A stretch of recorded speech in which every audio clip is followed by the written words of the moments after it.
Ìjàpá yìí wọ́n gbé wá fún bàbá ni.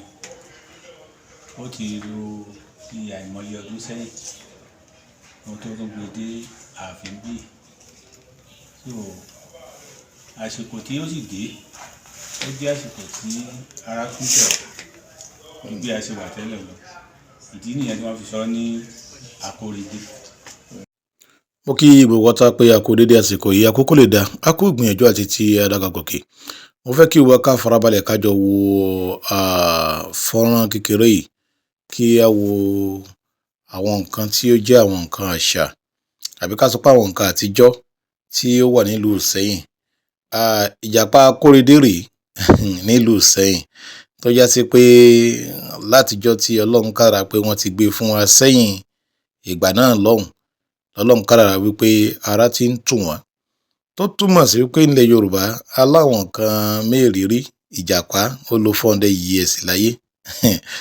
A kàn sí ìkànnà àwọn tí wọ́n jẹ́ àwọn dáúdú àgbà ní ààfin Ìṣẹ́yìn. Wọ́n bá wa sọ̀rọ̀ púpọ̀ nípa ìjàpá yìí. Mo fẹ́ kí a farabalẹ̀ kí a wo fọ́nrán yìí dáadáa káwa náà ó lè kẹ́kọ̀ọ́ dáadáa púpọ̀ lára ìjàpá yìí. Ẹ ṣeun tẹ́ ń gbọ́ wa.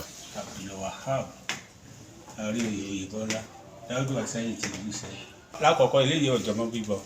Ètò àti nírú nǹkan báyìí náà ní ààfin bí tẹ́lẹ̀tẹ́lẹ̀ látọ̀dún pípẹ́ tí í ṣe Ọ̀ọ̀nì. Ọ̀ọ̀nì. Ó wà ní ilé rẹ̀ wà ní ìta gbangba ńbẹ̀ yẹn. Tó nìyẹn tí wọ́n kàn máa ṣe fún àwọn míì tí wọ́n bá rí ọmọ bí, tí wọ́n bá lọ́dọ̀ àwọn tó ń yẹ nǹkan wò, wọ́n á ní kí wọ́n wá fún ní ẹdìẹ oríṣiríṣi nǹkan. So òyì tó bá ní irú ọdún ìka ni wọ́n fún ní nǹkan nígbà tí ọbẹ̀ di coming year báyìí Ọlọ́run àti ṣe tí wọ́n ń fẹ̀yẹ̀ fún wọn. So wọ́n dẹ̀ máa wá ń dúpẹ́ láàfin.